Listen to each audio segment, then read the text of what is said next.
Bonjour. Ce, ce nouveau documentaire traite de gymnastique douce, et comme tous mes documentaires, c'est un documentaire gratuit. Je m'exprime en tant que masseur kinésithérapeute et professeur de culture physique, et je m'adresse à presque tout le monde, monsieur et madame tout le monde, jeunes, moins jeunes, voire vieux, ceux qui ont envie de continuer à bouger pour ne pas rouiller.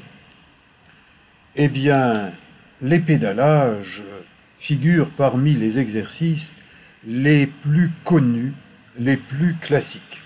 Mais là, quand je rajoute des mouvements de bras, eh bien, ça complique un peu la chose.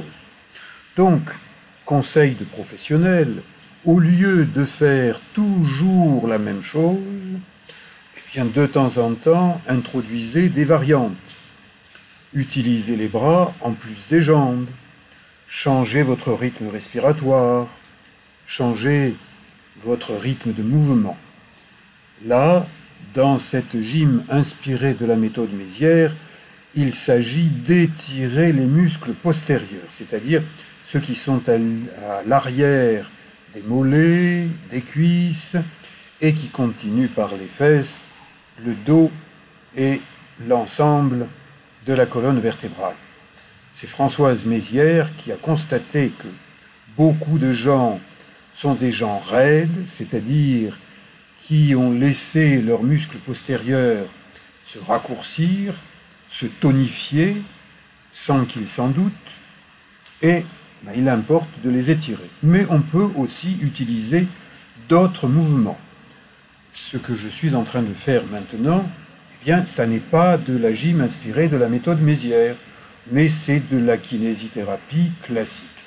Je prends appui sur le bout de mes doigts, tantôt en alternative, une main puis l'autre, tantôt simultanément. Et je soulève mes mains, de préférence en inspirant, et je les laisse redescendre en expirant. Puis, je redresse partiellement mon dos, en inspirant, je me baisse, je me réinstalle, mais cette fois-ci, un bras devant, un bras derrière. J'étire un bras vers l'avant, en même temps que j'étire un bras vers l'arrière. Le « en même temps » date de Françoise Mézières, qui a créé sa méthode de kinésithérapie française à partir de 1947. Moi, je suis né en 1950, et Manu Macron, le prince du plagiat, qui n'a jamais dit qu'en même temps, il l'avait piqué à Françoise Mézières, eh bien moi je vous le dis, le « en même temps », c'est Françoise Mézières, kinésithérapeute française, et non pas Emmanuel Macron. Je reviens à ma position redressée, je reviens à ma position abaissée. En général, je souffle, j'expire quand je me penche en avant, je m'enroule un peu, et j'inspire en me redressant. Mais on peut changer la respiration, il suffit de le décider, de manière volontaire. Là, quelque part, j'imagine que ma respiration s'étend au niveau de mes oreillers, je les ramène contre moi en soufflant, et je les laisse se redresser en inspirant. Je reprends le mouvement de tout à l'heure, mais sous un autre angle. Regardez l'appui du bout des doigts, le soulèvement de la paume de la main. Je ne décolle pas toute la main, y compris les doigts. Je soulève la paume de la main, je reste en appui sur les doigts. Et qu'est-ce que je ressens? Eh bien, un étirement des membres supérieurs et de la colonne vertébrale. Et mes jambes étant fléchies, je suis assis talons-fesses, pas loin, eh bien cela étire le bas de ma colonne vertébrale. Donc ça n'est pas de la méthode Mézières, mais c'est de la kinésithérapie française classique. J'alterne, je m'étire en même temps en poussant un bras vers l'avant et en poussant un bras vers l'arrière. Cela crée des mises en tension. Et puis je tourne la tête d'un côté et de l'autre. Je fais des petits mouvements de rotation ou de torsion, de façon à dérouiller ma nuque.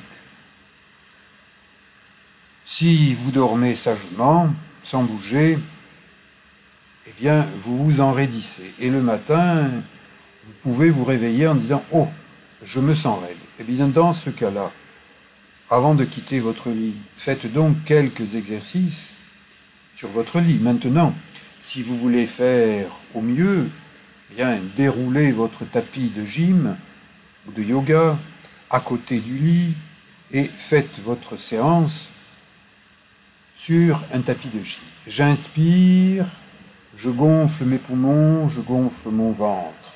J'expire, je ramène les mains vers moi, je fais travailler des muscles profonds de la respiration et des muscles du ventre, et cela me permet de ventiler, c'est-à-dire de faire en sorte que l'air rentre et sort, que ma cage thoracique, que mes poumons, eh bien, se dilatent, puis se resserrent.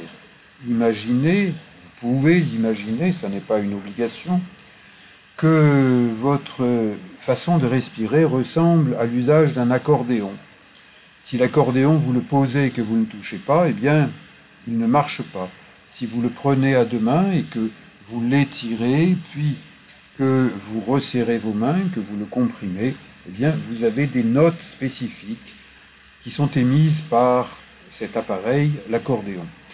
Vos poumons, ça fonctionne de la même manière.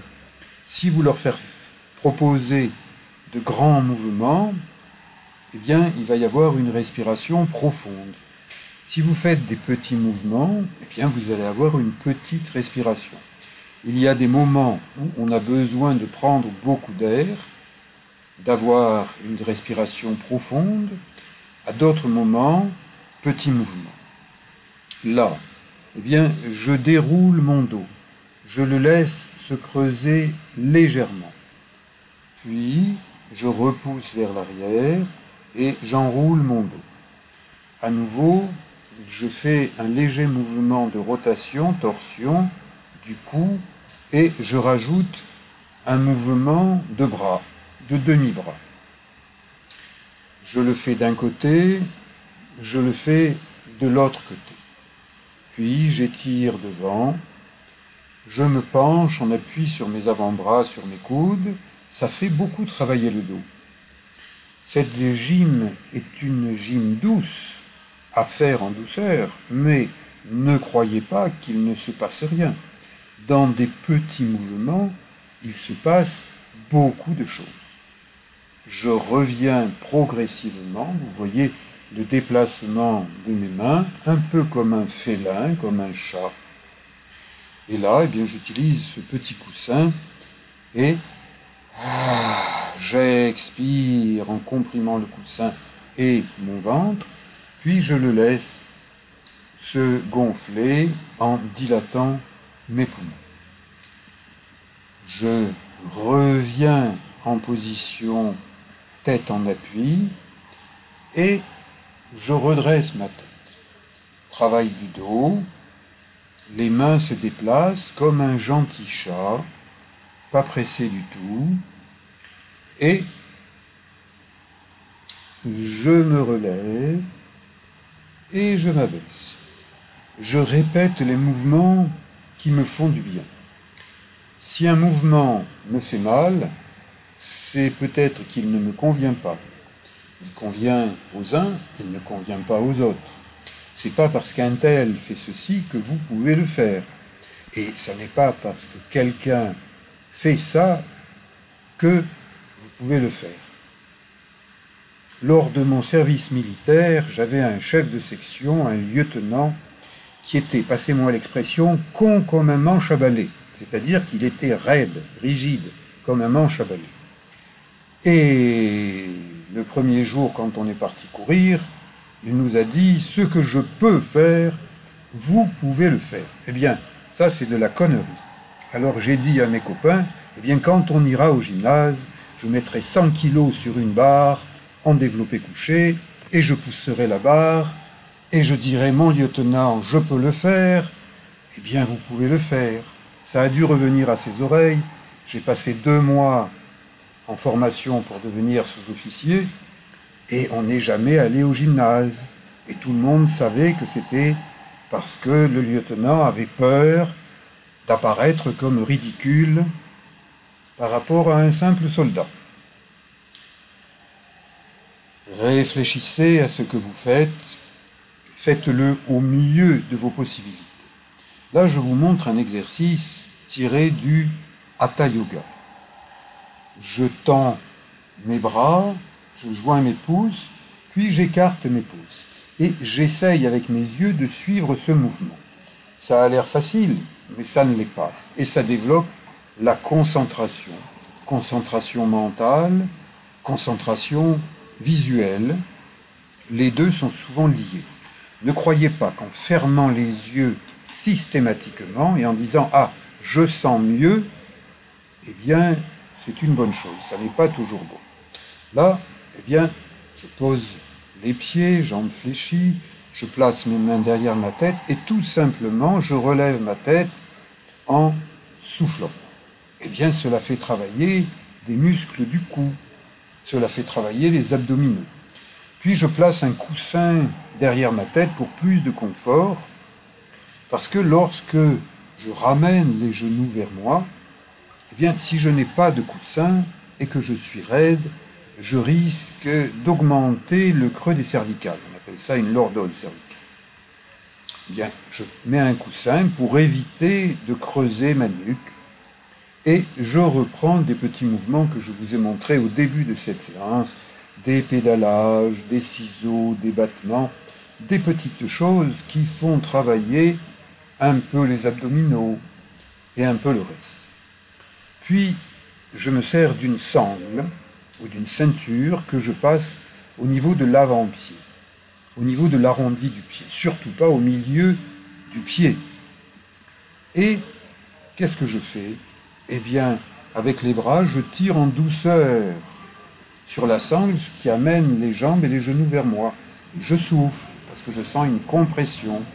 Puis je repousse mes pieds vers le haut et j'inspire.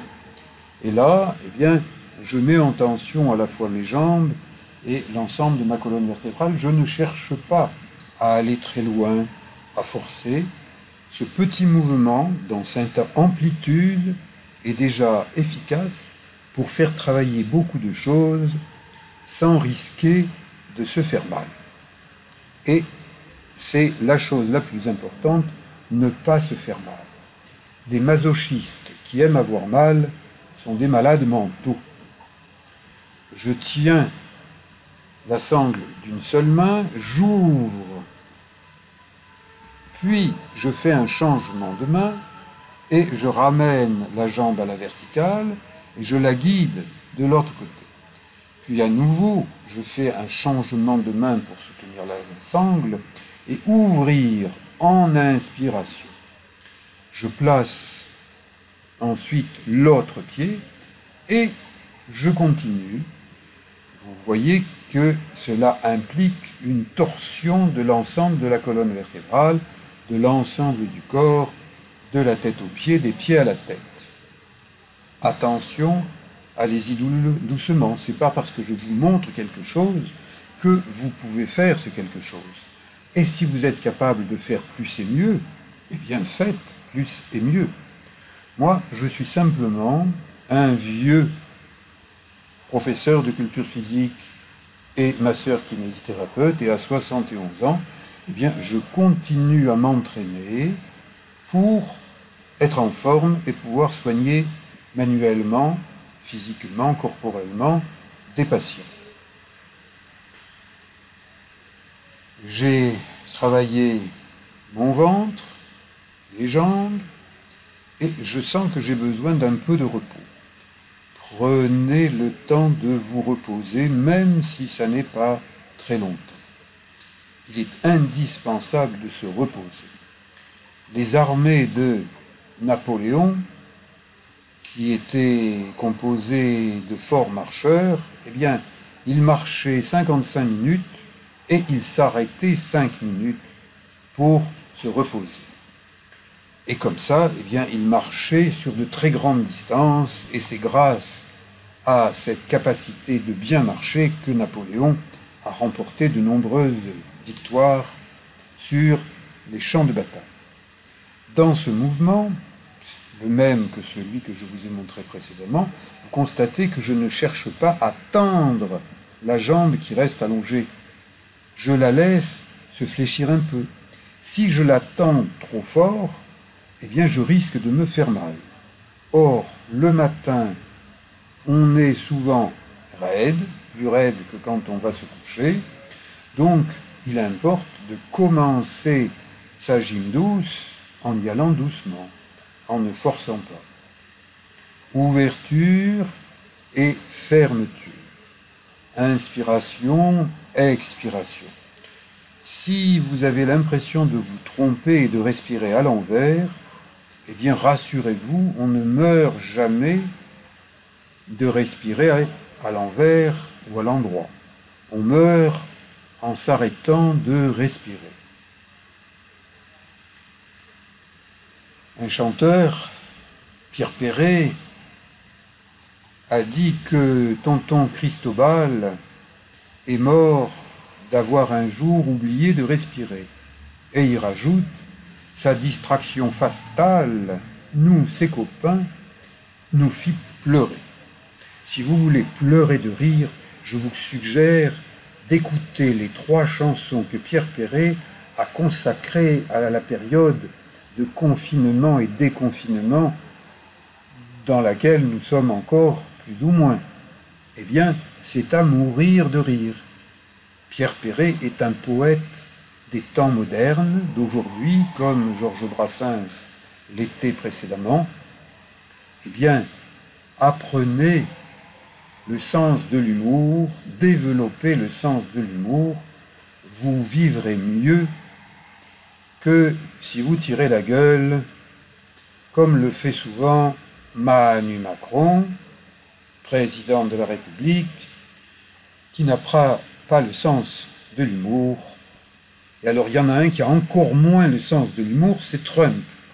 Vous savez qu'avant de quitter la présidence des États-Unis, il a été un peu mis à la porte, eh bien il a nommé 3 juges à la Cour suprême, des vieux machins comme lui, un peu gâteux comme lui, et ils ont une dent contre la nudité.